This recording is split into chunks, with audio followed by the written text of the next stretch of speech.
Hello दोस्तों, नमस्कार। SM किसी चैनल में मैं आप सभी लोगों का दिल से बहुत बहुत स्वागत करता हूं। तो चलिए दोस्तों, बहुत सारे स्टॉक्स को कवर करना है। तो सबसे पहले तो शुरुआत यहाँ पे करेंगे जो एक नया टॉपिक हम लोग को कल के दिन के हिसाब से देखने को यहाँ पे मिल चुका है। हिंडनबर्ग अदानी वापस चैप्टर ओपन होते हुए देखने को मिल चुका है एंड जो भी खबरें चल रही है उसका अपडेट मैं आप लोगों को टाइम टू टाइम देने की कोशिश कर रहा हूँ।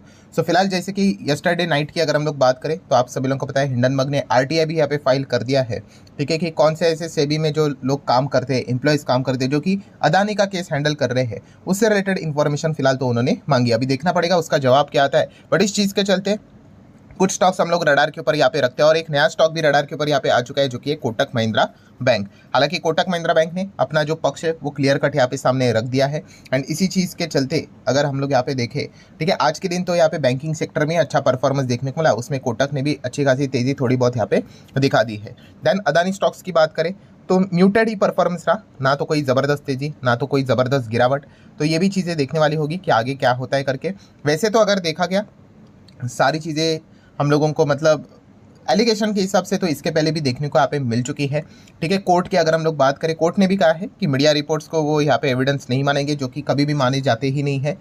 सो कोई सॉलिड एविडेंस यहाँ पे चाहिए करके एंड सॉलिड एविडेंस अभी तक तो कोई अदानी के खिलाफ हम लोग को मिलते हुए देखने को यहाँ पे नहीं मिला है। मतलब जिस चीज़ के चलते जो डिमांड की जा रही है कि यहाँ पे इन्वेस्टिगेशन होना चाहिए, एसआईटी फॉर्म यहाँ पे होनी चाहिए, तो वो भी हम लोग को फिलहाल तो देखने को यहाँ पे नहीं मिल रहा है। बट फिर भी फिलहाल का ये जो टॉपिक है वापस अभी हम लोगों को रडार के ऊपर आते हुए देखने को मिल रहा है। तो इसी चीज़ के चलते इन स्टॉक्स को हम लोग स्टडी करने की कोशिश बार बार करते रहते हैं।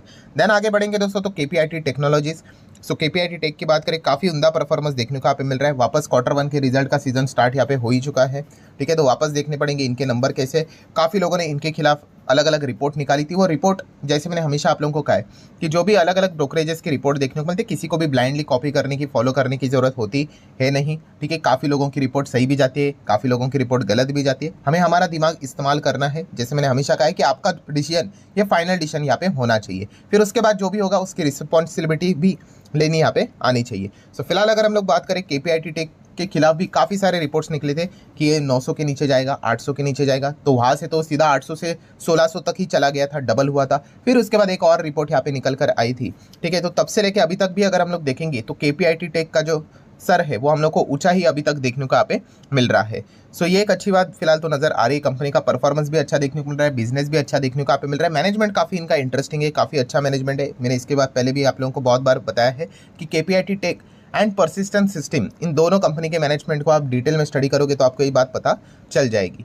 सो आज के दिन की भी अगर हम लोग बात करें तो अच्छा परफॉर्मेंस देखने को यहाँ पे मिल चुका है। नेक्स्ट अगर हम लोग यहाँ पे बात करेंगे सीडीएसएल की अगर हम बात करेंगे तो आप देख सकते हैं कल के दिन एक अच्छी खबर यहाँ पे आई थी बोनस की। बट फिलहाल को जो माहौल यहाँ पे बना हुआ है सेबी के एक रूल के चलते, ठीक है, काफ़ी थोड़ा बहुत हम लोग को नेगेटिविटी देखने को यहाँ पे मिल रही है। सो काफ़ी लोगों की कल के दिन भी कमेंट यहाँ पे आते ही रहते हैं। ठीक है, जैसे ऑलरेडी मैं वीडियो में इतना एक्सप्लेन कर चुका हूँ बिजनेस लेवल पे कि यहाँ पे इससे कोई किसी भी कंपनी का धंधा जीरो नहीं हो जाता है। भाई आपको ये चीज़ें समझनी पड़ेगी।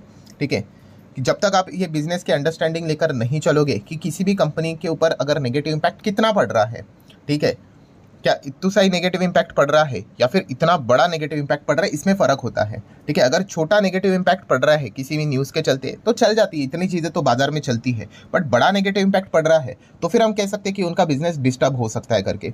तो वो बड़ा नेगेटिव इम्पैक्ट इतना तो अभी हम लोग को देखने को नहीं मिल रहा है, छोटे मोटे चीज़ें यहाँ पे चलती रहती है। हाँ, बट डेफिनेटली हम यहाँ पे कह सकते हैं कि यहाँ पे बोनस की खबर यहाँ पे आने वाली थी, उसके पहले ही 20% का सर्किट जब बोनस की खबर यहाँ पे आई। बट कल के दिन बाजार में ऑलरेडी नाराजगी यहाँ पे छाई हुई थी ब्रोकरिंग इंडस्ट्री में। तो इस चीज़ के चलते वो खबर का कोई ज़्यादा सेलिब्रेशन भी हुआ नहीं एंड वापस स्टॉक नीचे आते हुए देखने को यहाँ पे थोड़ा बहुत मिल चुका है। बट ओवरऑल अगर देखा गया तो आप सभी लोगों को पता ही है सीडीएसएल का जो बिजनेस है, मार्केट में जितना पार्टिसिपेंट यहाँ पे हम लोग को बढ़ते हुए देखने को मिलेंगे, जितना डीमैट अकाउंट ओपन होंगे, उतना इन लोगों को बेनिफिट जरूर मिलते हुए देखने को यहाँ पे मिलता रहेगा। देन अगर हम लोग बात करेंगे डिफेंस वाली कंपनियां, अभी इस डिफेंस की कंपनियां आज देख सकते हैं मैक्सिमम कंपनी हम लोग को रॉकेट बनती हुई देखने को मिली। अभी हालांकि देखा गया तो वो खबर पुरानी हो चुकी है जिसको मैं ऑलरेडी कवर कर चुका। कौन सा? राजनाथ सिंह जी की अगर हम लोग बात करें 50,000 करोड़ का एक्सपोर्ट का टारगेट लेकर वो यहाँ पे चल रहे। कब तक? 2029 तक, मतलब आने वाले नेक्स्ट 5 साल की बात करें तो राजनाथ सिंह जी ने जब से डिफेंस मिनिस्ट्री वापस यहाँ पे मतलब उन्होंने इसका काम करना स्टार्ट यहाँ पे किया, तो पहले दिन उन्होंने ये बात को यहाँ पे बता दिया था। तो इसी से रिलेटेड वापस हम लोग को अपडेट आते हुए देखने को यहाँ पे मिल रहे हैं। तो इसी चीज़ के चलते डिफेंस कंपनी अच्छा कर रही है। पारस डिफेंस जैसी स्टॉक भी हम लोग को तेजी में वापस आते हुए देखने को मिल चुके हैं। कोचिन शिपयार्ड की अगर हम लोग बात करें, then Mazagon Dock Ship Builders की बात करें, हालांकि माझगांव डॉक में तो आपको पता ही है, हाँ, प्रमोटर होल्डिंग 75% प्लस देखने को यहाँ पे मिल रहा है। जस्ट एक इन्फॉर्मेशन आप लोगों को बता रहा हूँ। इस चीज़ के चलते कोई ये एक मतलब एक फॉर्मेलिटी रहती है, वो आज नहीं तो कल तो उनको कभी ना कभी कंप्लाई यहाँ पे करनी पड़ेगी। एंड सरकार भी अगर देखा गया तो चाहेगी कि जितना हो सके स्टॉक भागे और हम लोग OFS लेकर यहाँ पे आ जाए, तो उनको भी ज़्यादा से ज़्यादा पैसा यहाँ पे मिल सकता है करके। अभी वो कब आएगा वो कोई भी आपको मतलब एडिशनली बता नहीं सकता कि अभी आ सकता है करके, बस एक अनुमान रहता है भाई, 3 साल के भीतर आ जाता है। कभी कभी थोड़ा बहुत टाइम भी यहाँ पे लग जाता है, ठीक है, वो एक्स्ट्रा मतलब जो प्रोसेसिंग रहती है उसमें वो चीज़ें अटक जाती है, बट वो चीज़ें हम लोग को भविष्य में देखने को यहाँ पे मिल जाएंगी। सो इनके बिजनेस की अगर हम लोग बात करें, माझगांव डॉक, कोचिन शिपयार्ड जैसी जो कंपनियां, HAL की अगर हम लोग बात करें, काफ़ी बड़ा हम लोग को स्कोप देखने को यहाँ पे मिल रहा है। कोचिन शिपयार्ड ने तो आप सभी लोगों को पता भी है, plus garden rich ship Builders की भी अगर हम लोग बात करें तो एक्सपोर्ट से रिलेटेड भी चीज़ें करना स्टार्ट इन्होंने यहाँ पे कर दी है। नेक्स्ट अगर हम लोग यहाँ पे आगे की बात करेंगे दोस्तों, तो इरेडा का स्टॉक आज के दिन वापस हम लोग को जबरदस्त तेज भागते हुए देखने को मिल चुका है। अभी वापस कमेंट्स भर जाएंगे यहाँ पे। काफ़ी लोग पूछते भी है, सर आप कमेंट की बात करते हो कहाँ पे मिलते हैं? तो कैसा होता है कि हमारे जो मतलब जितने भी वीडियोज़ होते हैं ना, उन पर हर कोई कमेंट करता रहता है ना, तो वो क्रोनोलॉजी के साथ ऐसे सारे लिखकर यहाँ पे आ जाते हैं, तो वही से पता चल जाता है कि किसका कमेंट ज़्यादा यहाँ पे पूछा जा रहा है। तो इजीली समझ में आता है कि हाँ भाई, आज इसमें कोई बहुत बड़ी तेज़ी तो आई होगी या फिर मंदी आई होगी। तो अभी आप देखोगे इरेडा के आज के दिन की बात करें तो खासियत क्या थी, 7-8% की तेज़ी नहीं है। सबसे खासियत बात यह है कि वापस ये अपने ऑल टाइम हाई पे चला गया। मतलब आज का दिन का हाई कितना, 225.88, एंड ऑल टाइम हाई भी देखोगे 52 हाई भी देखो 225.88।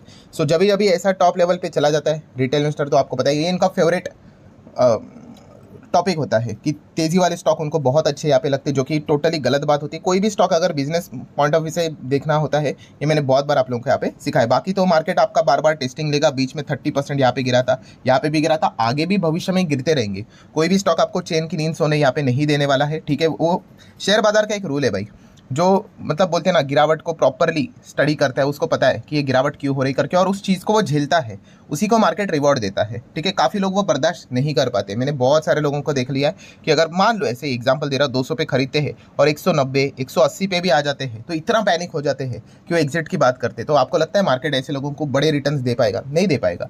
वो ऐसे लोगों को बार बार निकलता रहता है। अब अगर चार्ट पैटर्न देखोगे 6 महीने का, तो कितनी बार मार्केट ऐसे मतलब ज़बरदस्त तेज़ी, फिर वापस ज़बरदस्त नीचे खींच लेता है, फिर वापस आता है। तो ये मार्केट का स्वभाव भाई, ऐसा मार्केट चलता ही रहेगा। तो अगर आपको बाजार में टिकना है तो आपको बिजनेस ओरिएंटेड ही चीज़ों को यहाँ पे देखना, यहाँ पे आना चाहिए, वरना एंट्री तो हर कोई यहाँ पे कर ही लेता है। अभी तो जैसे आपको बताया कि बुलरन मतलब मार्केट इतना टॉप पे है, इंडेक्स लेवल पे इतना अच्छा परफॉर्मेंस यहाँ पे चल रहा है, तो हर कोई मतलब माहौल काफ़ी अच्छा देखने को यहाँ पे मिल रहा है, तो हर कोई बाजार से रिलेटेड चीज़ें यहाँ पे देख रहा है, एंट्री कर रहा है। बट जब एक्चुअल में बाजार आपकी टेस्ट लेगा, ठीक है, तब देखने वाली बात होगी, काफ़ी लोग चले जाते हैं तब। सो ये आज की बात नहीं, हम लोग इसके पहले भी बहुत बार ये चीज़ें एक्सपीरियंस यहाँ पे कर चुके हैं। नेक्स्ट अगर हम लोग यहाँ पे बात करें दोस्तों, तो IPO से रिलेटेड, तो यहाँ पे 2 IPO हम लोग को देखने को यहाँ पे मिल रहे हैं। एक है बंसल वायर का IPO एंड दूसरा है एमक्योर फार्मा का IPO। एंड दोनों IPO की अगर बात करें, करंटली जो GMP चल रहा है 22% चल रहा है बंसल वायर का, एंड अगर एमक्योर फार्मा की बात करें तो 30% के आसपास का GMP आज के दिन हिसाब से, अभी के हिसाब से मैं वीडियो बना रहा हूँ तभी तक की स्थिति है। ये चीज़ें बदलती रहती है, प्लस माइनस, मार्केट का माहौल अच्छा यहाँ पे रहना चाहिए। ये भी बहुत सारे फैक्टर्स यहाँ पे मतलब वर्क करते हैं, ठीक है। अगर बाजार का माहौल एकदम अचानक से खराब अगर हो गया, तो ये अच्छा खासा GMP भी आप लोगों को उड़ते हुए देखने को यहाँ पे मिल सकता है। तो ये पॉइंट आप लोगों को पता है यहाँ पे होने चाहिए। नेक्स्ट अगर हम लोग यहाँ पे बात करेंगे दोस्तों, तो Avenue supermart, DMart, yes DMart की अगर बात करेंगे तो Q1 का ट्रेलर हम लोग को कल के दिन लॉन्च यहाँ पे होते हुए देखने को यहाँ पे मिल चुका है। सो अगर हम लोग ट्रेलर की बात करें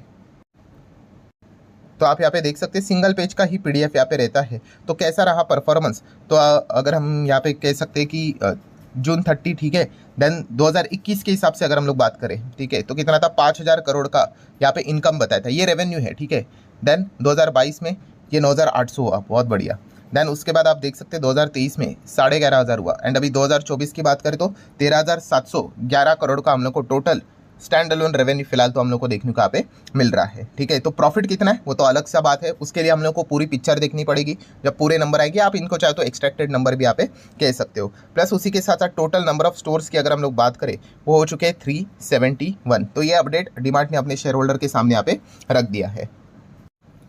तो जैसे अपडेट सामने आ गया, तो आप देख सकते हैं इमीडिएटली शुरुआत में हम लोग को गैप डाउन देखने को मिला है, उसके बाद एक अच्छी खासी सेलिंग भी देखने को मिली, मतलब कोई ना कोई किसी ना किसी को तो ये नंबर एक्सपेक्टेशन थे कि थोड़ा और अच्छे आएंगे करके, तो वैसे देखने को मिले, तो उन्होंने तो अपना माल बेच दिया, बट कुछ लोगों ने वापस यहाँ पे ज़बरदस्त बाइंग करके स्टॉक यहाँ पे ऊपर भागा, तो ये चीज़ें यहाँ पे चलती रहती है। एंड अगेन कहना चाहूँगा इस प्रकार के अलग अलग रिपोर्ट्स निकलते रहते हैं, जैसे कि Q1 का अपडेट आने के बाद यहाँ पे सिटी की बात करें तो वो सेल का कॉल यहाँ पे दे रहे हैं, मॉर्गन स्टैनली मैक्वारी की बात करें वो तो यहाँ पे बुलिश है, ठीक है। तो अगेन कहना चाहूँगा बड़े बड़े ब्रोकरेज की बात करें, फर्म्स की बात करें, रेटिंग एजेंसीज की बात करें, तो इनका अपना अपना कैलकुलेशंस यहाँ पे चलता रहता है, तो किसी के ऊपर भी ब्लाइंडली कॉपी यहाँ पे भरोसा करना होता नहीं है, आपकी खुद की स्टडी ये सबसे इंपॉर्टेंट चीज़ यहाँ पे रहती है। डिमांड की बात करें तो बेसिक चीज़ जैसे मैंने आप लोगों को सिखाई है तो क्या है, एक large cap company, 3-3.25 lakh crore का मार्केट कैप है, मतलब क्या है एक एवरेज एक्सपेक्टेशन होता है, बाजार हमेशा कैसे ऐसा 13-14% का परफॉर्मेंस दिखाता है ना, तो ये इसका भी परफॉर्मेंस कुछ वैसा ही होना चाहिए, 5 साल के भीतर 5-6 साल में डबल के आसपास एवरेज परफॉर्मेंस के हिसाब से अगर ये चले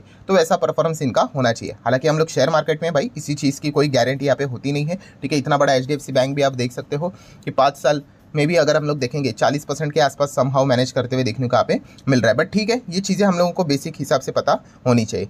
तो ठीक है दोस्तों, जितने इंपॉर्टेंट पॉइंट्स थे सारे कवर कर लिए, वीडियो हेल्पफुल लगा होगा तो चाहो तो लाइक एंड शेयर कर सकते हो। मिलते हैं नेक्स्ट वीडियो में, तब तक के लिए बाय बाय।